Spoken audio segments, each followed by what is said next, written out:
What's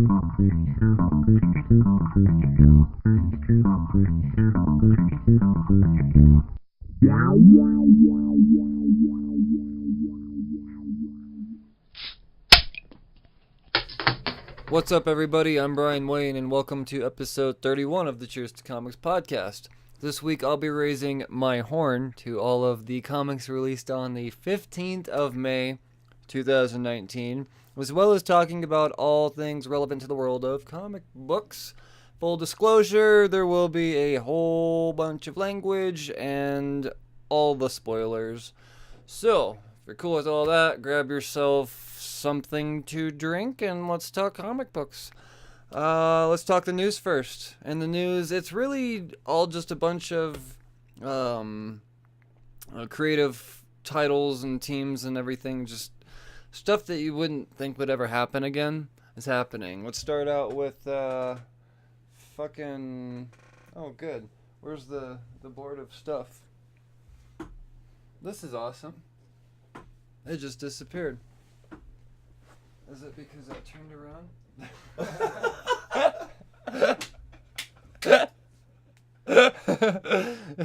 Yeah. Oh, man. So, Ra's al Ghul. Are we keeping this? Let's keep it. Ra's al Ghul is going to get his own miniseries. Who's doing that miniseries? Well, the creator of Ra's al Ghul, Neil Adams. You may know him from such comic books as everything from the era of the Silver Age of comic books and Batman. He does all of the iconic covers is what it comes down to. And he's going to do a fucking whole goddamn series with Ra's al Ghul, a character he created. Find that to be a big deal. It's going to be a late summer release. I don't know, it's summer. Not anytime directly soon, but stay tuned. What else? Oh, Spider-Gwen is getting rebooted. Same writer, though. What it comes down to... So this isn't... Normally I wouldn't just say this is... because, or I wouldn't really find this to be news. Because Marvel's all about them reboots. But I found it weird they're going to keep the same writer. New artist. I don't recall who the artist is.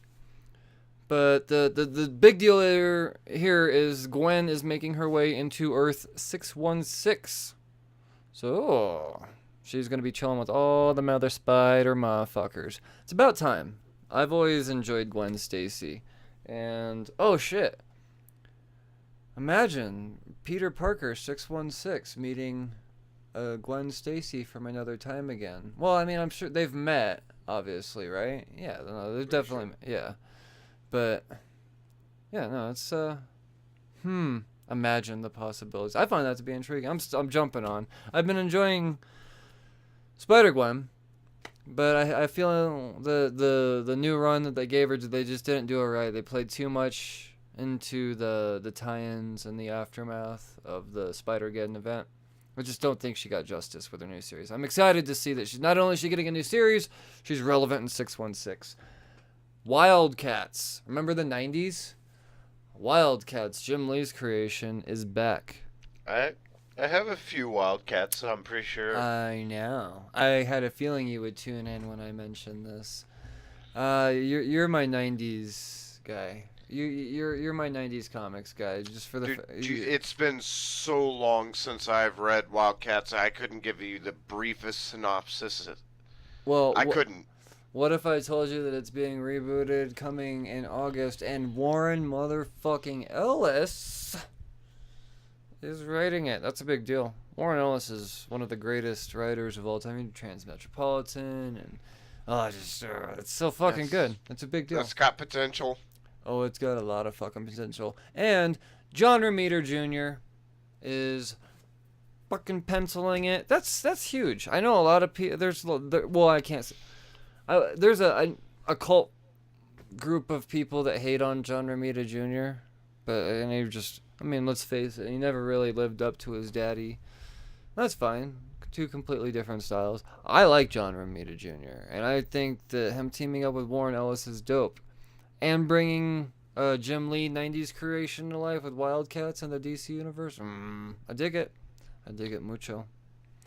Fucking I mean, one thing that I'll say is that it just, when it came to anything 90s image, it felt like they had to maintain the quality that Spawn had throughout everything they had. And Wildcat on 90s image was, yeah. It's Jim Lee, buddy. I mean, Well, yeah, he's gonna draw it 5 times, and well, the thing is even Jim Lee admitted that was him still learning how to draw comics. He was, and it was still great. He's Jim Lee, dude. That's the thing. Is like he is one of the living one of Mount Rushmore of comics all time, illustrators for show. All right. Well, yes. Last but not least, the Goon. The Goon is back. We know that it got rebooted again, which is a great deal because it's got a small but heavy cult following. And this last issue that came out, issue 1 of The Goon, turned out to be the highest selling issue of The Goon of all time. Well, that's pretty fucking cool, right? Well, for a long time, there was a huge push for there to be a movie, and then we got this animated trailer, and this animated movie never happened. As great as this animated trailer was, well, confirmed. We are getting a Goon animated movie in production coming soon. That's really fucking cool. Eric Powell, congratulations. You've been working to make this happen for a long time, and I can't wait to raise my horn to you when oh man.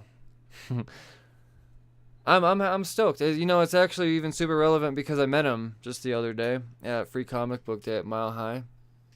And I just so happened to have a signed copy of that issue that I was just talking about. And he even did a little doodle of the Goon on it. So maybe if I'm feeling super generous, you guys can convince me to give it to you. Convince me hard on Twitter. But that's the news. There's a good chunk of news. But I think it's all worthy to mention. A lot of creators that are just legendary. Back in comics doing legendary things. So kudos to you. Get on with the overview.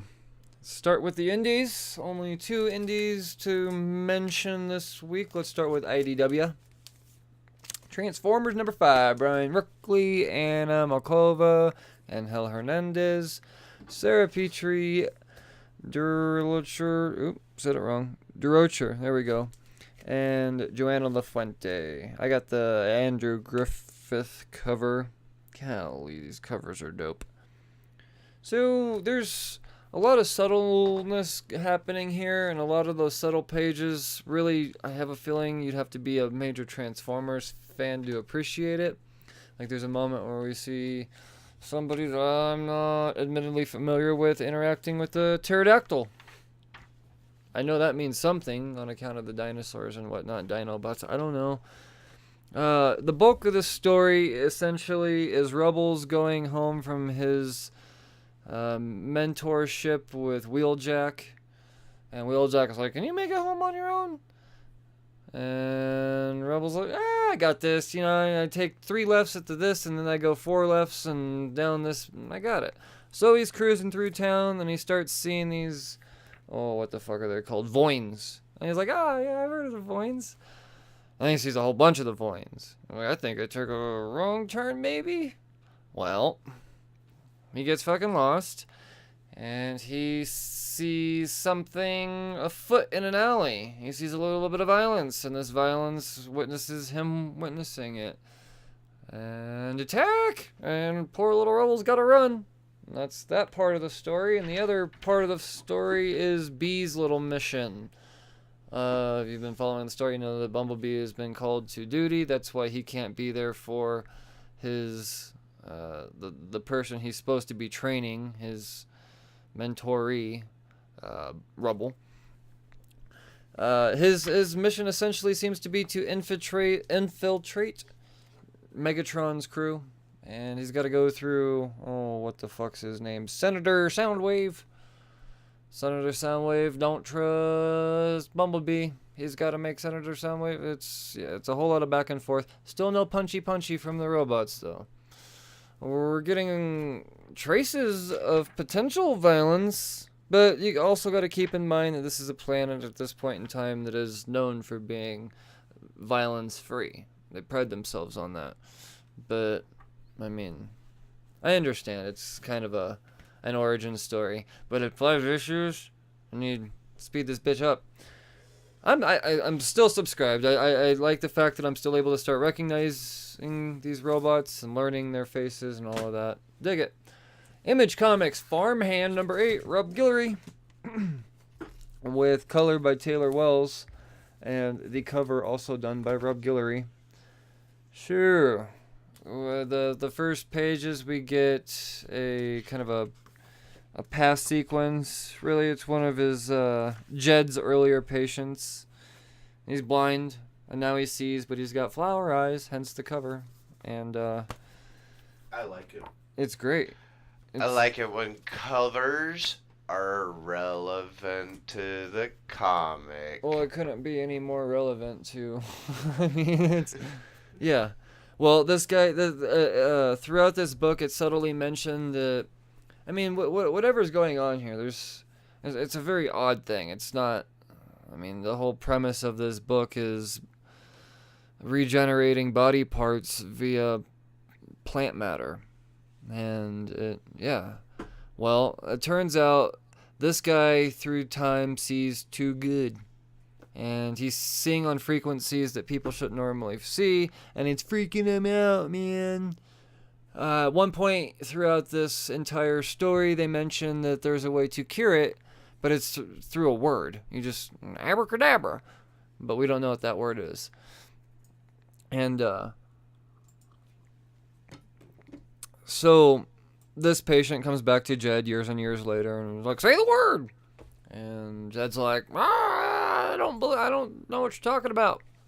Well, flash forward to his son, Zeke. He's at home. His boy has this weird caterpillar veggie dog that he's been sneaking around. Well, Zeke finds out, and he's like, I'm taking this to Grandpa, because he's the fucking freak with all the weird veggie stuff. Caterpillar dog will do fine right there. So he does that, but when he gets there, he finds that his daddy's fucked up. Cause what is this fucker? The patient's his name. I forgot his name. His name's Jacob. Yeah, Jacob Roy. That's his name. And then Jacob Roy's attacking, and they're going back and forth, and we get fire pokers to the face. And Jacob Roy, I mean, he's more than just a sunflower eyeball seer guy. He's also kind of strong too, and he's taking him down pretty easily. And you get the little fucking caterpillar dog. I love it. It's so cute. Yeah, no, we get violence in this motherfucker. But then we go to the mayor. The mayor finds out. We know the mayor, I want to say her first name's Veronica. Last name's definitely Thorne. There's a history between Jedediah and the family and Zeke and whatever, but when she finds out the Jedediah has been attacked, she pissed. And that's kind of how the page ends, is her visibly angry at the fact that somebody's taking down her Jedediah. I'm not totally sure what that means. I'm totally fucking into it, though. I love this goddamn book. And it's because of Chew that I'm reading this. Rob Guillory is just amazing.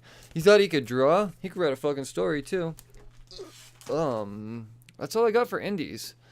Modest week, but oh man, good stuff. All stuff that I highly suggest you read. Let's move on to DC. And I'm happy to say that I'm going to talk about a Batman book done by Tom King that I am not 1,000% confused by. I'm actually only 860% confused by this one. So, progress. Mikel Janin and Jorge Fornes killing the art in this book. Visually, the way these artists go back and forth. I really like how Tom King assigns the panels to the artist and says, all right, in this time frame, this artist is going to do this style, and then in real time, Mikel Janin, you're gonna take over. And fuck, they're so different, but still complement each other so well. But as far as the story goes, it is all pertaining to nightmares. It could very well be still in nightmares, but I'm convinced that by the time issue 75 comes around, I'm going to be satisfied at this point. How do I explain what's going on here? It starts out with the red bat signal, and Commissioner Gordon is pissed. And if you've been following the story at this point, you know that there's some bad blood between Batman and Gordon. You know, he got punched in the face at one time. It's just Gordon thinks Batman is losing his mind. He can't trust his judgment anymore on account of how he beat Bane senseless in Arkham when Bane's considered to be part vegetative, or so he's making people believe. And really, that's what all of this is pertaining to. So, there's a red bat signal that goes up. Gordon's like, well, what the fuck? Then we just gonna come in here in my house and red bat signal this bitch? But meanwhile, the Bat family's like, oh, fuck. We know what that means. Shit is bad. So it's calling all Bat family. And we get a great montage scene of all of the Bat family coming together. I love the fact that you see Damian he's taking out Professor Pig at the time. It's fucking... they're all doing their own thing. Some of them come, some of them don't. You know, Jason Todd, he does not. But we do get Tim Drake and Batwoman, and we even get Black Lightning showing up. I think Signal's in there, Orphan. So I think all of the outsiders show up. I like it. I really like it. And they get the meeting on the rooftop, and at this point you start to question things again. But you're questioning it to the point where you feel like you are gonna actually get answers. You're not like, am I missing something? Because that's how I've been feeling throughout all of Nightmares. I felt like I've just been missing something. And it's just a very long story. That's all it is, told through several arcs. A lot of these arcs going all the way back to issue 50 is what it comes down to.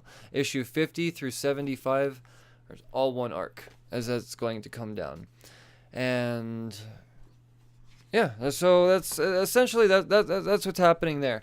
Now, on notes about Batman and Tom King outside of this book particularly, Tom King announced that he is going to break the world of Batman. No pun intended, because of how this book is. It's about Batman being broken in this book.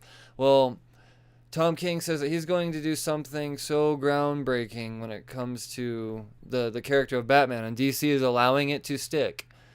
So I don't know who knows what they're going to do. Maybe he's so heartbroken by Selena that Tom King makes him gay. I don't know. I mean, honestly, in this day and age, that's where my mind went first. I was like, if you're going to fucking like completely change Batman, yeah, make him gay, sure. But I'm sure it'll be something like they're just gonna kill Alfred. Put out on Brian. Bring it on. It's all about them clicks, right? No, they'll probably just end up killing Alfred or something. I don't know, or who knows? But the fact is I believe Tom King. He's gonna fuck some shit up for sure. He is definitely gonna piss somebody off. I don't fucking doubt that. Yeah. I as confused as I am with this book, I'm less confused than normal with Batman. So, like I said, progress. And visually, it's just it makes up for all of the confusion. I mean, there's a page in here where you actually get to see Bruce on a table. You see Bane on the other end eating with Thomas Wayne Batman standing behind Bane with Alfred serving them food. I don't know what that fucking means. But how fucking cool is that? I mean, just think about that. It's gonna lead to something cool, right? Jesus Christ, it'd be a total waste not to. Let's move on to more baddishness. Nightwing number 60. Dan Jurgens, Chris Mooneyham, and Nick Filardi. Covered by Mooneyham. Well, now. The last issue we were left with Burnback fucking shit up. Well, now we got Nightwing. And instead of calling all these cops by their names and other Nightwing, Rick has actually been subtly giving them his own code names, and he even admits it's kind of half-assed for some of them. What's his name? Sapienza, the detective that formed this whole group. Rick's calling him Nightwing Prime. That's cool. It's suiting. And then I forget the other cat's name, but he's the one wearing red. Nightwing's just like, he's going to be Nightwing Red. It's corny, but it works. And he's not wrong. It's easy for me. I appreciate it. Essentially, they're fighting Burnback. Firehose puts it out. They don't have faith for how long, they're not like he's gone forever. They're very much under the impression that now's their chance to get the fuck out of there. So they regroup. Rick goes his separate way, and Sap's explaining to, or Prime is explaining to Red. Does that make things easy? That he don't necessarily trust Rick so much yet. He's a cab driver that knows too much without divulging much about himself. So we're going to kind of keep a secret Nightwing team to ourselves. Meanwhile, two of the other Nightwingians, I kind of like that. Zach and Colleen, they go off to question the Stapleton. Who's Stapleton? Stapleton's the daughter of... Oh, shit. Mr. Stapleton. he died. She's seeking revenge. And she's a suspect of a bunch of fire bombings targeting police. So that's who they're going to attack. She seems to be the number one suspect. They go to track her down, and she's like, I don't know what the fuck you guys are talking about. I ain't doing shit. Meanwhile, Burnback shows up, and she's like, who the fuck is this? They're like, wait, you guys aren't working together? And then Burnback conveniently is like, no, I'm not here to hurt you, Miss Stapleton. I'm here to help you. And she's like, oh, say word. I understand what you guys are coming after, but we weren't. And that's kind of how that ends. I'm actually really starting to like this team. I have been liking this team. I continue to like this team more and more as it goes on. I thought they'd all be dead by now. At least I thought someone would be dead. Good on Rick. Yeah, I don't hate Rick Grayson anymore. I never really hated it. I just thought the idea was goofy. I'm okay with it now. Superman, number 11. Brian Michael Bendis, Ivan Reis, Joe Prado, Claire Albert, and Alex Sinclair. Ivan Reis, Prado, and Sinclair also did the cover. It's a fucking sweet cover. So, the last issue, you saw Superman, Superboy flying into space, going to get Daddy Jor-El. Well, when they get there, they see 3 alien races already attacking their ship. At this point, they don't know who's attacking who, and for why. Who the fuck are these people? And Superman uses this as an opportunity to teach his son diplomacy over violence. He's like, I don't fucking stop fucking all these goddamn aliens up, which I could do because I'm Superman. I am going to try to talk them all down. So each alien race in his own specific way, he's like, let's come together right now over me. And boom, fucking Rogal Zar goes flying by, and Superman's like, oh fuck, oh shit, we gotta go get him. And he takes off way too fast, and Superman's like, I guess he's gone. I'm gonna go deal with this again. It's a lot happens at once. It's funny, and it really kind of happens in real time, just like I explained it, if you read fast enough. And then Rogal Zar comes back because Superman realizes, like, why would he? Oh, he was just trying to. Oh, it's a trap. But he comes back with Zod, because the beginning of the book, it starts out. The beginning of the book is actually the best part. They're in the Phantom Zone. And Zod and Rogal Zar, who had just been beating the fuck out of each other for behind the scenes for issues and issues and issues and issues now, decided maybe we should come together and try to get other fans up. Maybe we find a common ground, kill Superman. Sounds good. And that's essentially what's going on here. And just as we're fixing to get the battle between Zod and Rogol Zar and Superboy and what's his name? Superman? I forget. Supergirl and Crypto show up. That's how it ends. God damn. Dude, Super Families much? I love it. The House of L. All about to get fucked up by Rogol Zar, the being who is single-handedly responsible for destroying the planet of Krypton. Brian Michael Bendis has convinced me that Superman might actually be kinda cool. Justice League, on the other hand. I can't say enough good things about this book. I was so fucking on the fence at first. I was worried that I didn't understand the metal run enough because it's fucking dense. And a lot of it really has to do with the fuck's going on here. But over time, through 24 issues, you get the gist of what the fuck's happening. Scott Snyder, Jorge Jimenez, and Alejandro Sanchez. Covers by the same artists that I just said. Dude, this Sixth Dimension story is the best Justice League story I've ever read in my fucking life. I'm so goddamn convinced. Superman is still just flying in the abyss, just off of pure will. No sunlight in the distance, or in sight. He's just trying to make it off will. And that's how the story starts. And meanwhile, we get...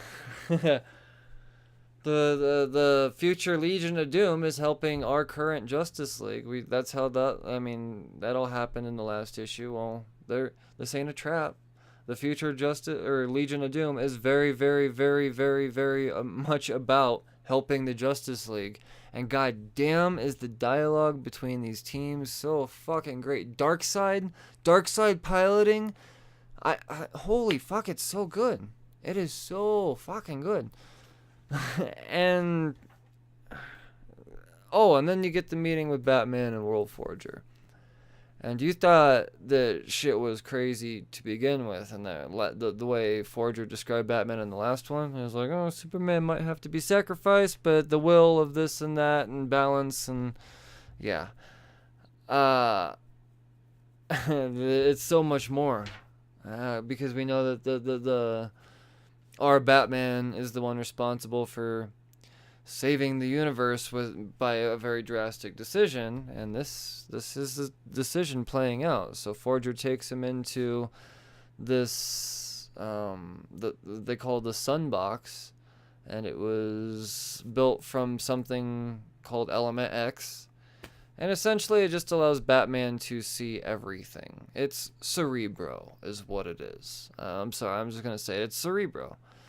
Well, turns out Forger explains to Batman throughout time he's not just able to see people's thoughts, he's able to manipulate them and make them do things. And throughout time, he creates this machine, or essentially a bat suit, which they refer to as the final bat suit. And fuck is it dope. And really what it comes down to is now our Justice League has to stop our Batman in the final Batsuit in our time in the future with the Sixth Dimension and the Fifth Dimension and Superman. And seriously, you have to read it. You really have to read it. It's so good. For someone that almost dropped this book, the best part though is the Legion of Doom. And they go out in a blaze of glory that almost brought a tear to my eye. And it was fucking good, man. It's really good. What do they say? Now then, old friends, are you ready to be bad one last time? And you see Sinestro piloting the ship this time with Darkseid in the back and Cheetah and Gorilla Grodd just ready to fucking die. They're going to take out Lois Lane. Oh, and by the way, future Jimmy Olsen. Take them out because they're bad now in the future. So that's what the fuck's happening in Justice League. Read it. That's DC. Good job, DC. Big week, big books, all fucking 10-star books. Let's move on to Marvel. there's a few books to talk about in Marvel. A whole bunch of a few books. Starting out with Guardians of the Galaxy number 5, Legacy 155, Donny Cates, Jeff Shaw, Dave Curiel. Oh boy. Remember how Peter got shot in that last one? And I actually thought for a second, being a stupid head, that maybe Peter Quill might actually be dead. No. He's fucking wearing body armor. But it got me wanting to read this issue even more. So, he survives. Beta Ray Bill's like, you know what, I got an idea, we can move around faster. I know a guy. Well, if you read Donny Cates' Inhumans, you learn that Beta Ray Bill is friend with a certain inhuman puppy dog whom teleports. Lockjaw. He calls upon Lockjaw. Lockjaw shows up. That's a whole fucking goddamn great scene. This is a dialogue book. Anything that has to do with Donny Cates, you get a dialogue book. Meanwhile, we go back to the Dark Guardians. They have Gamora. Whoopsies. Well, they gonna kill Gamora. Well, Black Order shows up. Black Order's being led by Hela. We know Hela's want to put the head of Thanos on the body of Thanos so that Thanos could be reincarnated, and yeah. So Hela shows up just right before Gamora could be dead. And then she explains, well, check this out, bitches. This was Thanos' plan the whole time to get all you some bitches in this one spot, including you, Eros, who is the guy kind of controlling the Dark Guardians. Well, to wrap it all up, turns out that Thanos will be not reincarnated in Gamora like everyone suspected. It's Eros. I don't know how you say it. That's a big deal. And then, fucking Cosmic Ghost Rider goes to fight Hela. That's weird that's like the third coolest thing about this book. Cosmic Ghost Rider versus Hela. This book is so fucking cool, man. But it doesn't last long. She burns him up pretty good. Man. Thanos is back, is the point of this issue. Thanos is back. Because Hela takes Eros to Thanos' full body, and then magic, science, however it works, lasers. Thanos opens his eyes in Thanos' body. Dope. Let's talk about future Guardians of the Galaxy. Old Man Quill, number 5. Ethan Sachs, Robert Gill, Andres Mosa. Oh boy. Oh boy. Vision. She's alive. Vision's daughter. She's a hero seeker. Hunter? I don't know. She wants heroes around her. She needs them. I don't know what her purpose is. She finds out that Quill and Dim, they in town. So she sends out some motherfuckers to go bring them to her. Meanwhile, Nova is like, you know what? I'm gonna go fuck up the Church of Truth base. Like, I have a feeling I got this insight, this tip, whatever his motivation is. He's got a good hunch that he can go in and beat it up. And when he goes in to beat it all up, I'm like, oh, that was kind of easy. A little too easy. That's weird. And then some mysterious object shows up and he's like, oh, what was that? And that's what's happening there. But me in the I don't. This is just a fucking weird goddamn story. It's great. It's hard to explain, but it's the future Guardians of the Galaxy being the Guardians of the Galaxy in the future, like you would hope they would be. Weird shit, man. I like the fact that they're fighting the Universal Church of Truth. But it clicked. Immortal Hulk, number 17, Legacy 734, Al Ewing, Joe Bennett, Roy Jose, and Paul Mounts. Banner got shot. Banner's wounded. Agent Burbank after that motherfucker. Dr. McGowan and General 14 look beyond a distance. Or from a distance beyond a distance. Jesus Christ.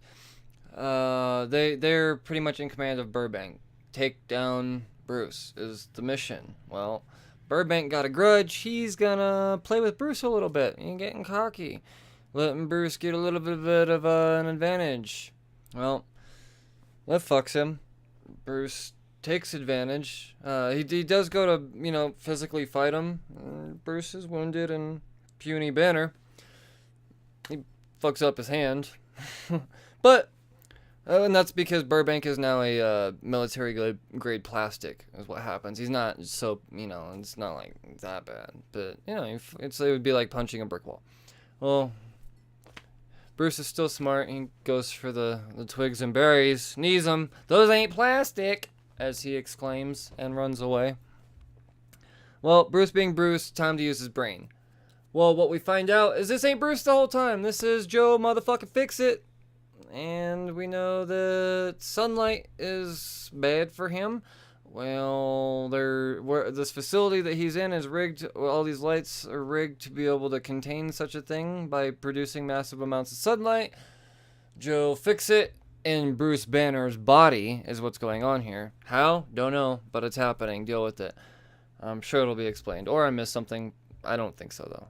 I think this is a question that's going to be answered in the future. Bruce Banner gets on a computer. Well, it is even mentioned that Bruce Banner he's smart as fuck, but he doesn't know computers good. Well, the thing is, sometimes you don't have to be the smartest guy. You just got to be smarter than the dumbest guy. And he does the whole thing where you take a pencil to the sticky notepad and hope that there's a password and username written next to it when you reveal whatever was written on the pad. Understand how the magic trick works. Well, it worked. So he gets in and what he's able to do with this lighting system is in his scientific ways, he's able to mix the lime and the coconut and turn the UV into gamma radiation. Well, he over-gamifies the fucking goddamn bit just as Agent Burbank walks in. He's like, blah, blah, blah, blah, blah, blah, blah, shoots the fuck out of Bruce. Well, Bruce rises up, he heals like goddamn a T-1000 in Terminator 2. It's fucking great. Goddamn, this is a horror book. It's still a horror book. It's still a fucking horror book. Just based off the goddamn art. Well, super amounts of gamma start pouring down, and you see this fucking goddamn Hulk. Holy fuck. Look at that, dude. It's just, and Burbank's dead. Fuck your goddamn military grade plastic, bitch. I'm the Hulk. Meanwhile, fucking General 14's like, release the Kraken. Only it ain't a Kraken. Remember how Bruce showed up in this place to begin with? Well, he's looking for his old buddy Rick Jones because of the corpse that was dug up. Remember? Well, Rick Jones has been experimented on to the point where he is no longer a person. We get Abomination 2. And holy fuck. Look, I've heard the teases. They say wait till the hand opens up. And I wonder what the fuck that was. But I wasn't going to look. I didn't want to click. Because I wanted to read this book myself and see that reveal. God damn. Dude. Best issue of Immortal Hulk by far. I get it now. This is amazing. I was expecting first appearance of Red Harpy. On account of 16 was the first cameo, so-called, of Red Harpy. No, we're getting the first cameo of Abomination via Rick Jones. Look, this is good. Amazing Spider-Man number 21, Legacy 822, Part 5 of Hunted. Nick Spencer, Ryan Sandoval, Gerardo Sandoval, Nick Nova, Edgar Delgado, and Eric Arcianega, covered by Humberto Ramos and Edgar Delgado. Spider-Man surrounded. Kraven shows up. Kraven saves Spider-Man. Spider-Man's confused because Kraven saved Spider-Man. Kraven explained to Spider-Man suffer. Kraven go away. Lizard. Kurt Connors, he's in the same cell, but he don't have no chains. He explains, look at the screen. They look at the screen. Well, it's Black Cat and old Billy Connors, little lizard boy, fixing to die by the hands of Kraven Jr., or whatever Kraven's son's name is. Well, that's the suffering right there. They have to watch their loved ones die. Or do they? Well, the plan is, the Lizard has the contention. Well, if I leave, all them guards out there are gonna shoot the fuck out of me. And if I get past the guards, I have this little thingy in my spine that'll go boomy if they make it. And Spider-Man says, well, I'll try to cut it out. And Lizard says, well, it might probably fucking kill me. And Spider-Man ain't about that life. And he's like, never mind. And Lizard says, but I could be a lizard. And maybe I'll heal faster and gooder and I'll make it. And so they try it. And it works. The end. We'll find out what happens next week. Or in 2 weeks. This is not my favorite story. I can honestly say the only thing I've enjoyed about the Hunted arc has been the panels that Kraven's in. Kraven is written very well. I believe Kraven. I believe Kraven's motives. Not highly entertained by the rest of it. I understand trying to humanize the villains and sympathize and all of that. I'm not buying this one. Yeah, it is what it is. I think 6 ends it. We'll find out. Uncanny Xmen. Number 18, Legacy 640, Matthew Rosenberg. Carlos Villa, Ron Blasco, Craig Young, and Guru Effects did the colors. And Will Spertasio and Eric Arcianega did the cover. Everybody's dying, everybody's quitting in this story. I love it. Mighty bold of you, Rosenberg. You know what?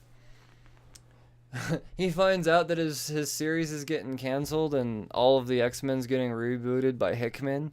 Why not just fucking kill everybody and really give Hickman some work to do? Fix this, bitch. I'm killing everybody.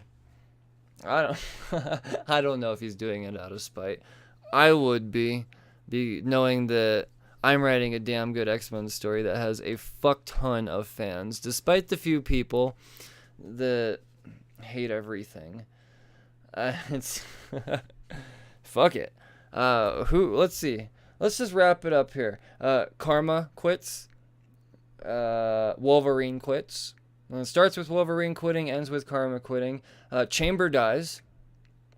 They kill a whole bunch of Marauders. Sinister shows up. He clones himself. All the clones turn into a goddamn cartoon giant. We got Giant Sinister now. And Havoc.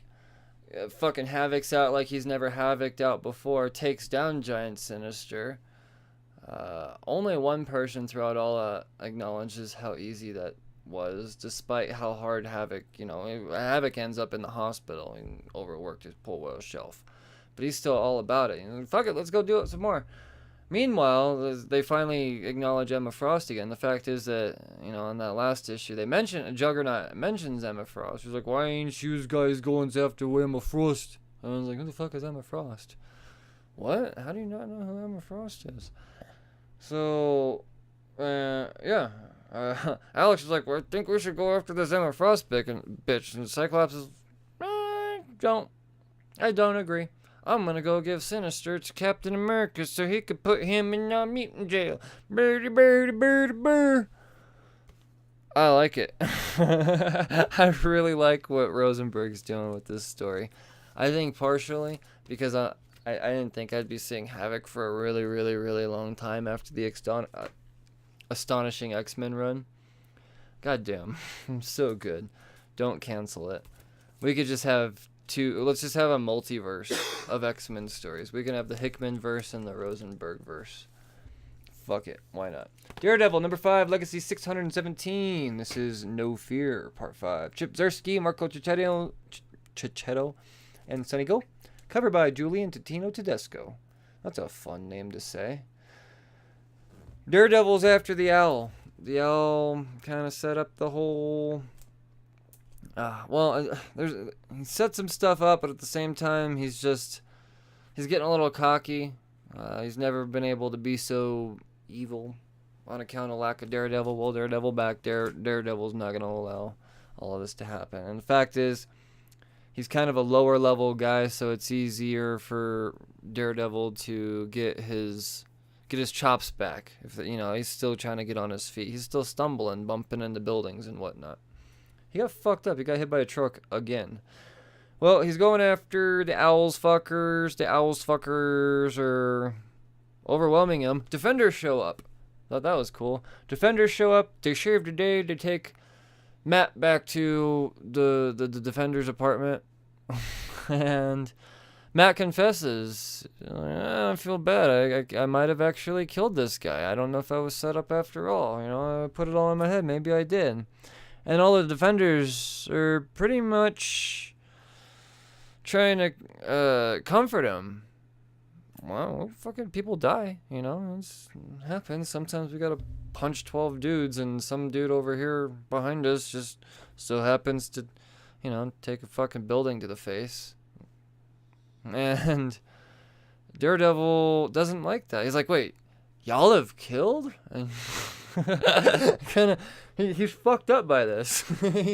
Wait. So he takes off. He goes home. Fuck it. And he hears a little creaky, creaky, creaky through his house, and Spider-Man's there. And Spider-Man is pretty much telling Matt, oh, you're kind of unhinged right now. We don't really trust what the fuck you're doing. Hand it over. And Matt's like, oh, here's the mask. You can have it. Done. That's it. He's the devil no more. Daredevil pretty much fucking retires. It's great. I mean, this is obviously an ongoing series. This isn't a mini. If this were a mini, I mean, I'd be fine with it. I will say that Chip Zdarsky, through 5 issues of Daredevil, may possibly be writing one of my favorite Marvel comics. I mean, Marco Cicchetto is the most underutilized, underrated, underappreciated artist Marvel has, period. Hands down. What he did with Old Man Hawkeye was fucking mind-blowing. And now he's next leveling it with Daredevil. Chip Zdarsky? Fuck. If you're not reading Daredevil, you're missing out. I don't think you really like Marvel Comics, because it's one of the best. I'm repeating myself. The Meade is working. I'm drinking Meade on this podcast. I forgot to mention. No beer this week. War of the Realms. Strikeforce. War Avengers #1. Dan is Hopeless, Kim Jacinto, and Felipe Sabrerio. Covered by Kim Try that again. I just said this name. Kim Jacinto and Matt Hollingsworth. And of all of the Strikeforce teams that were announced, all 3 of them, this was easily the one that was most intriguing to me. And you could tell just by on the cover. That's dope. And if you know me and my opinions on certain characters, you might think, what, that would not be the cover you would think. Because, Captain Marvel's leading this team. If you know my history of this character, I've never liked a comic or how she's ever been written, ever. I've never liked it whatsoever. Something told me that this book was going to change my mind about the way she's written and my opinion towards her. I was right. So, Captain America tells Captain Marvel, you're defending Midgard. There's not very many people left on Midgard, because if you're following the story, portals are all over the place, teams are dispersed everywhere, strike forces, and blah, blah, blah, blah, blah. It's a huge fucking story. I'm sure you gotta know this. Let's start out with who's on the team. Spread out, we've got Bucky and Black Widow. They're on their own mission doing something. Meanwhile, Venom, Deadpool, Captain Marvel, and Weapon H, along with Lady Sif, are holding shit down. And Captain Britain shows up as well. Let's start at the beginning, because the beginning is my favorite part. Deadpool fighting Flame Shark. Deadpool lures Flame Shark down into sea. That's where one would put out Shark, right? Or Flame. Well, still fucking Shark. Namor shows up. Namor, but not before Deadpool gets eaten by a shark.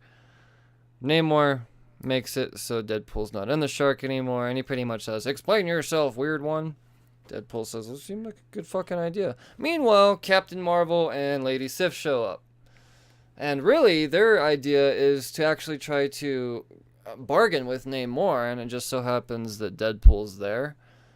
Gotta love a convenient Marvel plot. But, Namor ain't having it. He's like, "I don't trust you fucking bitches. I don't know who this, red clown fucker is. Bye-bye." Deadpool is intrigued. "Y'all starting a team? I'm trying to fucking team. I'm not a fucking team." Captain Marvel says, "You're in." They go back to... it's fucking great. Well, Captain Marvel is... how do I explain her in this? She's a stone cold bitch without being a bitch. The way she explains her duty is extremely fucking noble. Deadpool pretty much says, "I don't think we can win this fight." And Captain Marvel says, "We're not here to win this fight. Sometimes you have to fall on a spear so the people behind, to slow the people down so the people behind you can get through. You just got to put up the best fight you can to drag it out in hopes that the better bet prevails. We're not going to be the ones to win this. Someone better than us will." And she's presuming that to be Captain America and Freya, those other two Strikeforce teams, because they really do have the bigger duty. And it's just the panel is amazing, even with Deadpool being very fucking Deadpool in it. It doesn't take away from it all.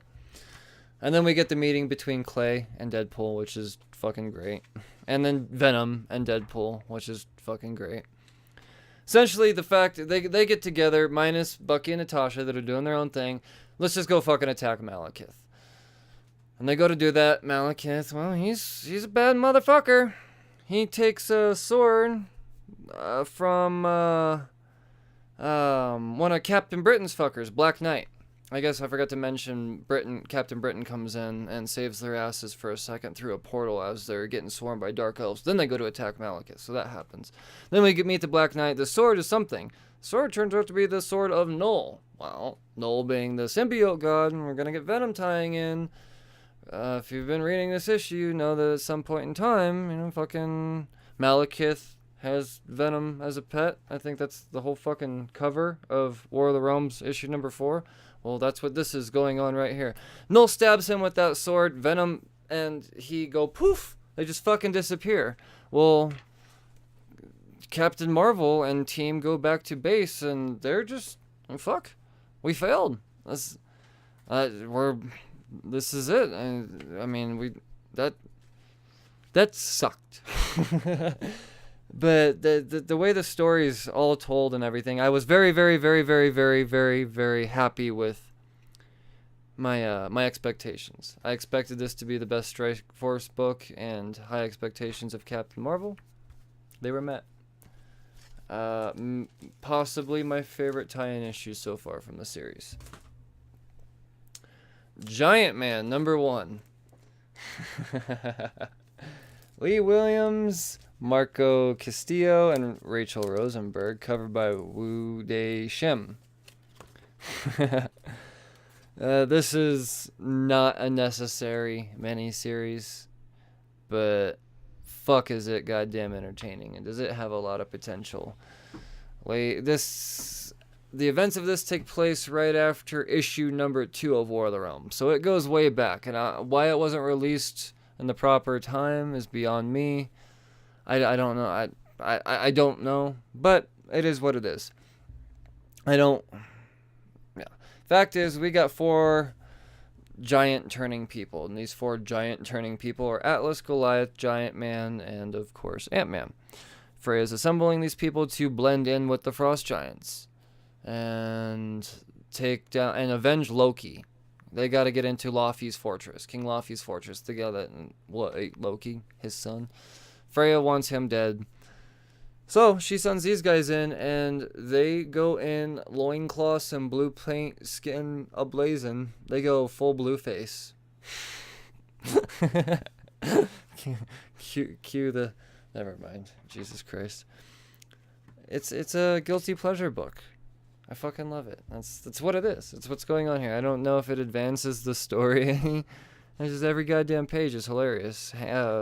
Scott Lang is great. We get frost dogs that corner him into a giant wall of death, and that's how this issue ends. They get found out because someone fucking accidentally shrinks. It's goofy as fuck. I love it. War of the Realms #4. Woo motherfucking doggy. This book right here. Jason Aaron, Russell Dalterman, and Matthew Wilson. Covered by Arthur Adams and Matthew Wilson. All of Freya's Dark Elf Strikeforce team are out in different realms recruiting those who are left of Malekith's carnage. Let's get together. We got to do what we can. I mean, otherwise, what the fuck? You guys are fucked regardless. So let's do this. We got Punisher. He goes to Alfheim. She-Hulk goes to Nidavellir. Blade goes to Vanishheim. Ghost Rider goes to Niflheim. And we know Cap was in Jotunheim. He found Thor. Brings Thor back. That's the big part about this book. Thor is back. They put him in rest for a bit, hoping that you forget about him. And you do, because Jason Aaron knows how to write a story. Well, meanwhile, Malekith has Venom. Remember how I was talking about that a second ago?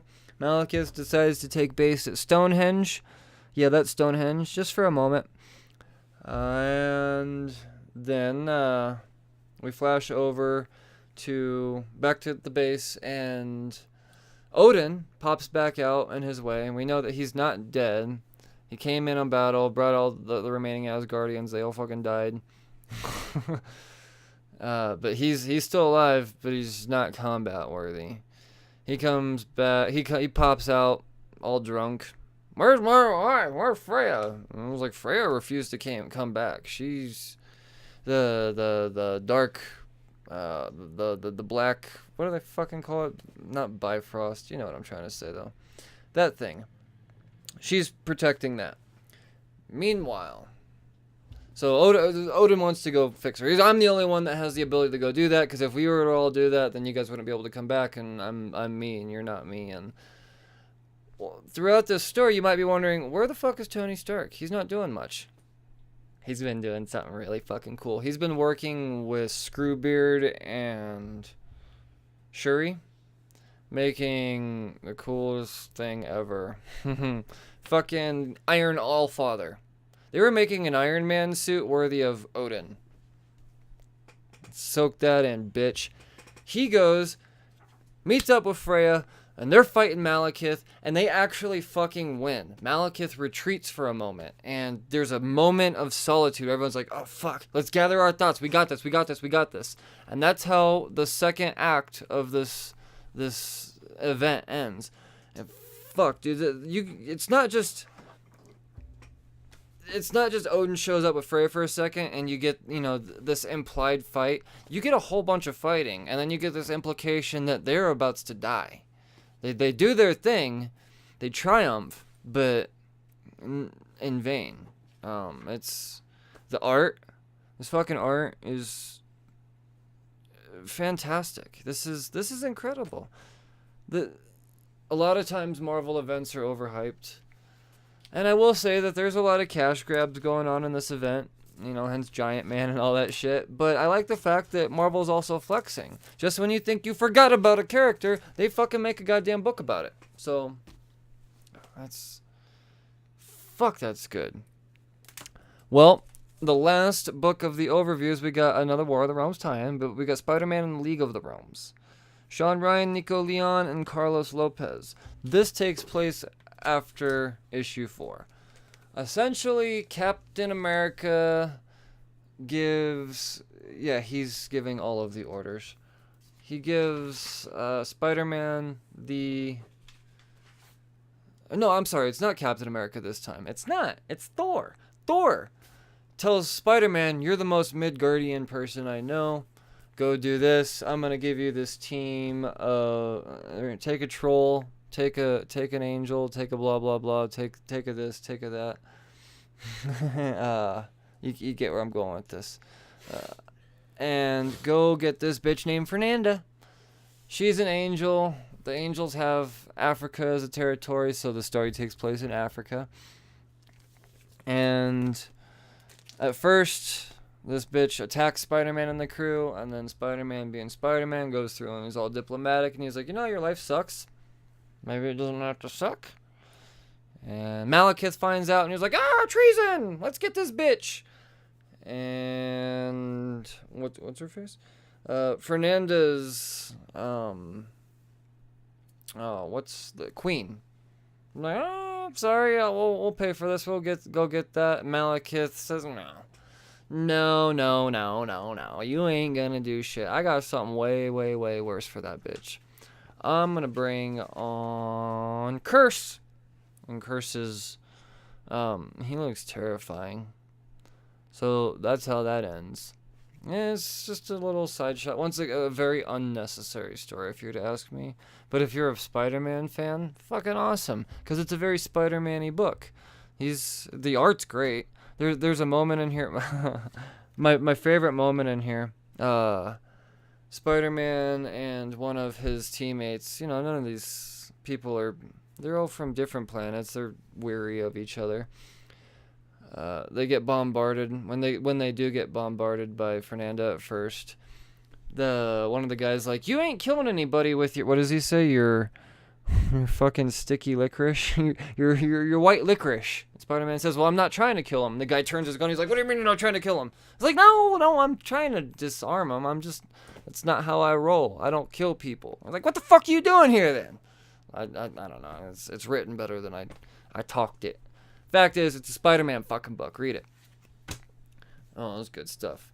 Let's talk about honorable mentions? Honorable mentions. Okay, let's do that. I succumbed to hype. I originally did not get this book, attend to get this book. Naomi, I missed out. I guess it's a thing. Fucking super. I guess issue 1's going for like $200 or something like that. It's fucking ridiculous.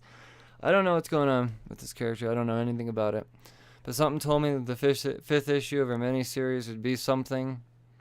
And I guess it's the origin of her powers, even though I guess a lot of people are still confused as to what that origin actually is. But hype's hype. I picked it up because it's probably going to what's the price tag on it? $4. I bet you it's a $6 book. I don't know. Maybe I don't know what's going on with Naomi. Maybe you guys could fill me in. Lucifer, from the Sandman universe, DC Vertigo, a book I'm reading in spurts at this point because it's dense, but it's good. It's been so good. Spider-Man Life Story number 3, the 80s this time. This is my most anticipated Decades book. And the next actually being the 90s, because I saw that fucking cover. It's so goddamn 90s. But Spider-Man in the 80s and 90s, that's the Spider-Man that would interest me the most. And I'm going to read them, I promise. You just won't hear me overview them, unless they're absolutely amazing. It is Chip Zdarsky, though. Yeah, well, I don't know. Maybe I will. That's the whole thing. American Gods, Moment of the Storm, number 2. So alright, so I read issue 1, and I realized that it's going to have a lot to do. I have a feeling that if there were a season 3 of the show American Gods, and I haven't watched season 2 yet, I've only watched the first couple episodes, this feels like whatever is in this book would be season 3, because Wednesday's dead in this, and Wednesday's not dead in season 2 of the show. So I don't want to miss anything, because I like the show. The comic's fucking great, though. It's Neil Gaiman, man. Gaiman. I don't know. Go-Go Power Rangers, number 20. I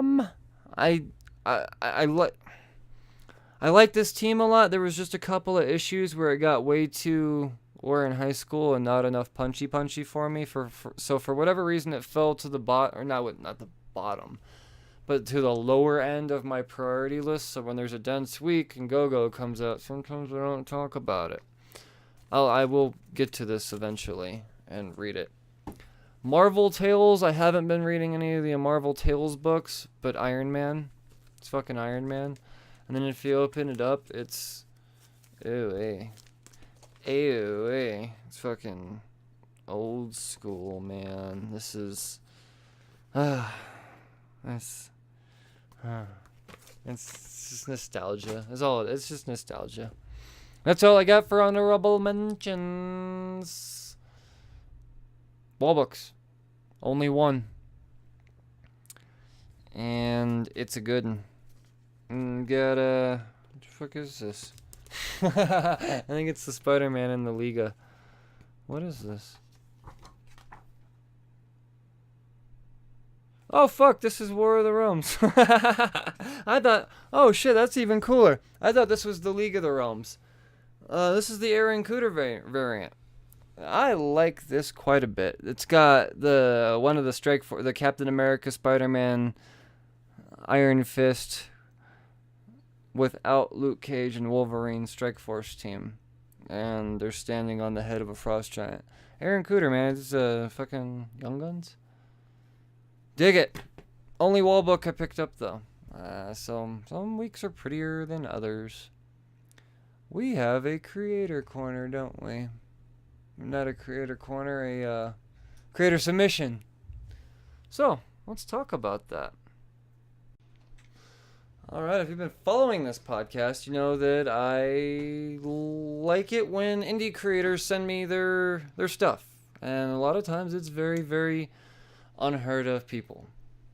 And if something's worthy of mentioning, I do my best to expose it. And there's an audience out there for everything. It may not always be for me, but I still want to give things a fair review. Sometimes I find stuff that I really, really, really fucking love. So this week, the creator submission goes to Butcher with a Smile by Tom Guilfoyle and Matt Lankie Fair. And the cover by Ollie Wharton is fucking incredible. That immediately intrigued me. I dug it quite a bit. Mason, producer Mason, you read this along with me, didn't you? Yeah. Right on. So essentially, this is it's without giving a whole lot of the story away, because I don't think it's technically released yet. We'll have all of the release information in the description of the podcast.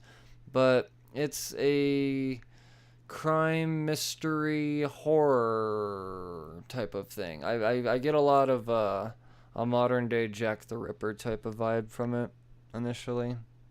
So I don't know. It's what were your initial thoughts? My initial thoughts were definitely that it's really it's got a direction it's trying to go. I just feel like sometimes it's inconsistent and the dialogue gets a little bit more drawn out than I expected. It's definitely a neat story. I'd like to see more of the story. I don't want to dog the guys at all for what they're doing. They're obviously doing something pretty cool, and I can definitely see the niche for it. Yeah. I definitely can see the niche for it. Yeah, no, I could totally see a following for this, for sure. I mean, anything horror, there's always a following. No matter what level of horror it is, there's always a following. But certain things seemed inconsistent to me, and a little bit was sometimes the shading, but I mean, that's just something you get better at as you go along. Yeah, for sure. You could tell that it's a beginning artist. It's still, I mean, an artist worthy to be put in a comic. This isn't something where you're not ready. No, that's not the case at all. This is great. I dig the style. I see where you're going with this style for sure. A lot of it. But we can also kind of see that you're learning as you're going too. Yeah. There's actually moments in here where, and I'm going to pay you the biggest compliment I think I could ever pay anybody ever. There's a single panel in here where I got a Sam Keith vibe for just a second. Sam Keith is my favorite person to ever do art in the history of anything. So there is a couple of panels in there where I really get that. I could see the inspiration for sure. But like Mason said, but it kind of bounces back in an inconsistent way. Not bad, just inconsistent. Yeah, and I think that's really my only negative comment that I have is inconsistent. But that kind of expands into it's got an inconsistent art style sometimes. It's got not the art style itself really, but inconsistent elements within the art style. Right. And maybe that's just a consistency for the art style that is Yeah, being no, I mean, inconsistent. yeah, no. But the dialogue flavor and tone seems kind of inconsistent. And some of the characters, they're moments that they're supposed to be emotional about. I don't feel like you gave us a reason to be emotional about them. Yeah, no, and I would say that's a fair assessment. But I wouldn't go. I mean, I wouldn't say that we're not completely detached either. There's definitely intrigue. You want to know what the hell's going on. I wouldn't have read through it if there wasn't intrigue. Right. I would have quit if I wasn't intrigued by the story. Right. I would have quit. And essentially, what it follows these two detectives, and there's a killer just fucking shit up in a back alley. Hence the Jack the Ripper vibe that I get. And it's this smiley woman fucking shit up. And that's, yeah. But the detectives split up. It's loosely based on the slit mouth woman legend from Japan. Yeah, see, I don't know anything about that. You're the one that pointed that out. That's why I have you review these things, because you know that if there's something fucking weird to be pulled from something, you somehow have that knowledge. But I get where they're going with it. No, I definitely do. And I have faith that, if an issue 2 were to come out, there's promise and progress, for sure. I'd just say keep it up and keep trying to refine yourself. Never stop trying to advance. Yeah, I think it comes down to just technical things. The idea of the story itself is still, like I said, intriguing. Is very... The story itself and the artwork themselves are good. Just... a little refining on both. That's it. Absolutely. So I dig it. I do, for sure. I will have all of the information as to where you can read it in the description once again. So yeah, cheers guys. Thanks for submitting. Any other creators out there that are listening, you know what to do. Fucking find us. The Cheers to Comics podcast at gmail.com is where you send me your stuff. Sure. Let's get on to all of the picks of the week. My favorites of everything. Let's start with covers. There was not a bad cover this week. This is an impossible task, actually. Oh, fuck, man. It really is an impossible task. Do you like the Old Man Quill? I would. The Old Man Quill is really good. It's simple. It's elegant. I love the fucking color palette. Oh man, I don't know. I might have to go with my variant. My one variant this week. The fucking Aaron Cooter. That's Spider-Man sitting on a goddamn chair, sitting on the head of a frost giant. Or Captain America and Iron Fist. That's Aaron Cooter, man. He's got so many fucking styles. It's good. He's not sitting on a chair. He has a shield on his back. Oh, that is a shield on his back. I'm gonna say, where do you get a chair? No, that makes much more sense. Spider-Man with a shield makes much more sense. Fucking, I dig that cover quite a bit. My runner-up would probably be the Transformers cover, though. Oh, it's pretty fucking pretty. Interiors go to Batman. Batman's in the top picks again, guys. We're getting better. I'm telling you, I'm not a hater. I promise. I'm not a fucking hater. I just, when I like something and I don't want to say just because it doesn't go my way doesn't mean it's bad. But, I was getting worried. I'm not really worried anymore. Now art. Goddamn, that art. But my book of the week. I went back and forth. Was it Daredevil? Was it Justice League? Was it Daredevil? Was it Justice League? It was Daredevil. Chip Zdarsky's Daredevil. So fucking good. I don't know where it's gonna go from here, but I like it. I like it quite a fucking bit. quite a fucking bit. Otherwise, the War Avengers, the other Strikeforce book, War Avengers, that'd probably be in the top 3. So, there was, read all of those books I talked about. That's the point of this podcast. Let's talk about what I'll be talking about next week when I talk about comics. Next week's hype. Bear with me as I go through these because I haven't even fucking looked at them yet. But let's do this together, guys. Let's do this together. Let's start out with Dark Horse, Invisible Kingdom #3, G. Willow Wilson and Christian Ward. I'm not reading this book. I picked up issue 1 because I thought that this would be a super hot book because everything G. Willow Wilson touches blows the fuck up.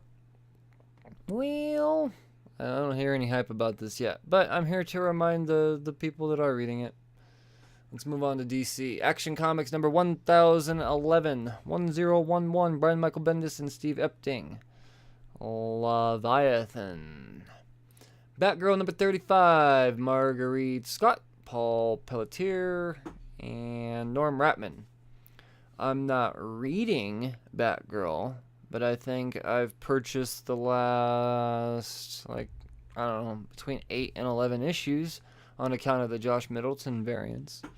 Sure, yeah, that's going on. Batman Beyond number 32, Dan Jurgens, Rick Leonardo, and Leonardi, and Andy Parks. Batman Beyond is one of the greatest DC titles I've ever read in my fucking life. So, obviously be reading that one. Flash number 71, Joshua Williamson, Howard Porter. We're doing the year 1 thing again. I jumped on Flash again. I've jumped on and off of Flash 3 times now since I've done this podcast. And I was going to jump off again after issue 70. And somebody convinced me and said just give it one more issue. Shout out to Comicast, Boogie Bentley on that one. He convinced me, so you better not make me waste $4, Boogie. Justice League Dark number 11, James Tynion IV, Alvaro, Eduardo Martinez Bueno, and Raul Fernandez. Oh, Martian Manhunter number 5, Steve Orlando and Riley Rossmo. If you're into weird shit, this is your book. This is a fucking weird goddamn book. Silencer number 17. I thought this book was done. Okay. Dan Abnett and Kenneth Marion. I thought they ended it at 16. Oh, it's Sideways maybe. Silencer, I think, is the last remaining of the new DC heroes they tried out. Everybody else done. Damage is done. Terrifics is done. All of them. Wonder Woman number 71, G. Willow Wilson, Carrie Nord, and Mick Gray. Dynamite Entertainment. I know there's some Battlestar Galactica Twilight Command 4 number 4 fans out there. Michael Marici and Brayo Tamara. IDW. Oh, we got an IDW. Fucking. Oh shit. I love G.I. Joe still thing. Real American Hero number 262. Larry Hama, Neto Diaz. Still going at it. The second longest running indie comic below Spawn. What else? Oh, Assassination number 3, Kyle Starks, Erica Henderson from Image Comics. I have a feeling it's going to be a big Image comic week. I fucking love me some Assassination. Middle West number 7, Scotty Young, Jorge Corona. Fucking dope book. Redneck number 20, Donny Cates, Lissandro Esterin, and D. Kniff. One of the few Donny Cates titles I have not read, but I hear great things. I guess it's not going to be a huge Image comic week. I lied. Marvel Comics, Age of X-Men, Amazing Nightcrawler number 4, Shauna McGuire, and Juan Frigeri.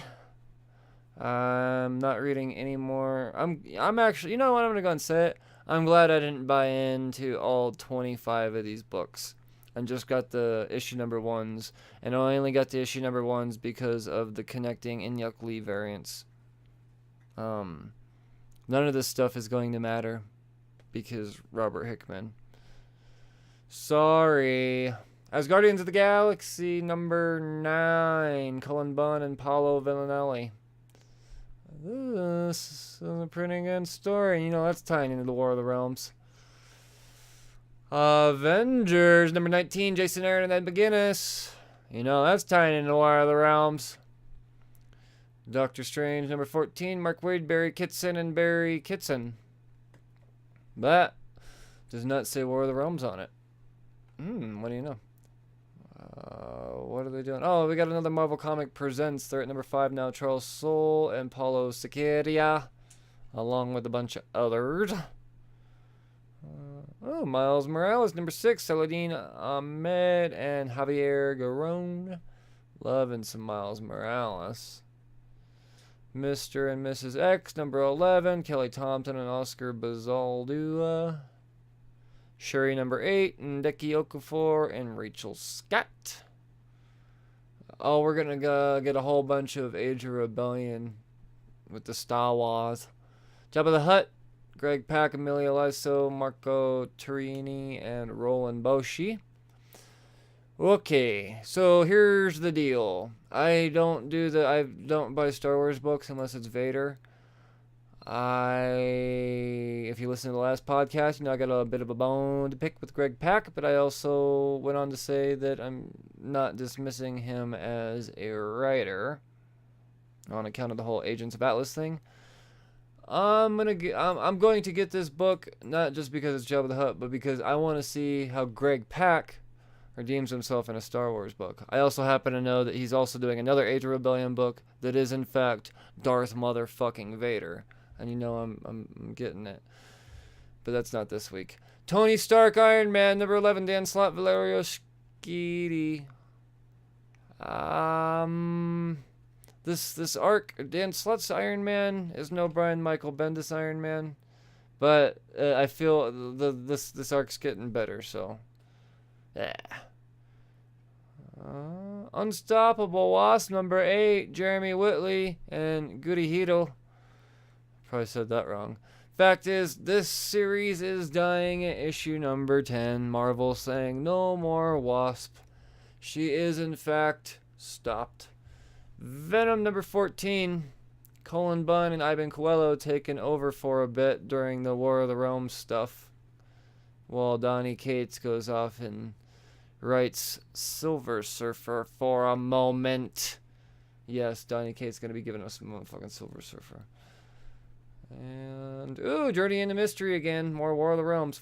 Fuck, there's 5 War of the Realms tie-ins next week. Clint McElroy and Andre Arujo. And we got Moon Knight on the cover, as was teased in the last one. Oh boy, Agents Atlas number 2 already. Oh gee. Greg Pak and Gang Hyuk Lim. I'm going to go ahead and say that I won't be overviewing this one, but I will be purchasing it because I'm a completionist. Oh, War of the Realms Punisher number 2. Oh, fuck. Jesus Christ, Marvel. You're killing me. Jerry Duggan and Marcello Ferreira. Unnecessary tie-in. Extremely fucking entertaining tie-in. Jesus God. War of the Realms, Strikeforce, Land of the Giants. So we're going to go back a bit, pre-issue number 4, and we're going to get more of an interaction of Captain America and Spider-Man and Wolverine and Iron Fist and Luke Cage interacting with Thor before they take him back. Because that's how time travel works. What is that, number 8? The 8th one? Let's talk number 9. Matthew Rosenberg and Pere Perez. I'm covering all of these books, not just for the podcast, but I'm actually reviewing these for another site. I have 9 reviews to write next week. That's. I don't know if your estimation is right there, but you got a few. I think you're talking about just like for War of the Realms. Yeah. I'm not sure I counted 9, but okay. Yeah, I think I'm at 9. We'll find out. I have a feeling you'll find out when you write them all. It's at least 7. I'll agree with that. It's probably around at least 7. Let's move on to some independents, because I think Marvel ran out of ink. Animosity from Aftershock Comics. Here at number 21, Marguerite Bennett and Raphael de la Tour. I read the first couple issues of this book way back when it started. And it's good. What the fuck? A Kevin Eastman book, guys. Drawing Blood, Spilled Ink, number 1. Kevin Eastman, Dave Avalon, and a few others. Oh, that's I don't know. I don't know what this book's about. What's it about? Cartoonist. So I don't know, but it's Kevin Eastman, so I'm sure it's gonna be great. How do I go back? Thank you. And yeah, fucking. Where are we? Let's just time traveling. I bet you there's a bunch more books, but I think we've talked about enough. There are so many goddamn books. Go to your local comic book store, find a bunch of books on Wednesday, and yeah, join the fucking fun. Sure. That's yeah, shit. I think that's about all I got to talk about. We did this in record time. So many books. God damn, so many books. So, you guys know what to do. Find us, Twitter us, give us money on Patreon. All of that good stuff. You read responsibly, nerds. Cheers. Raising my horn.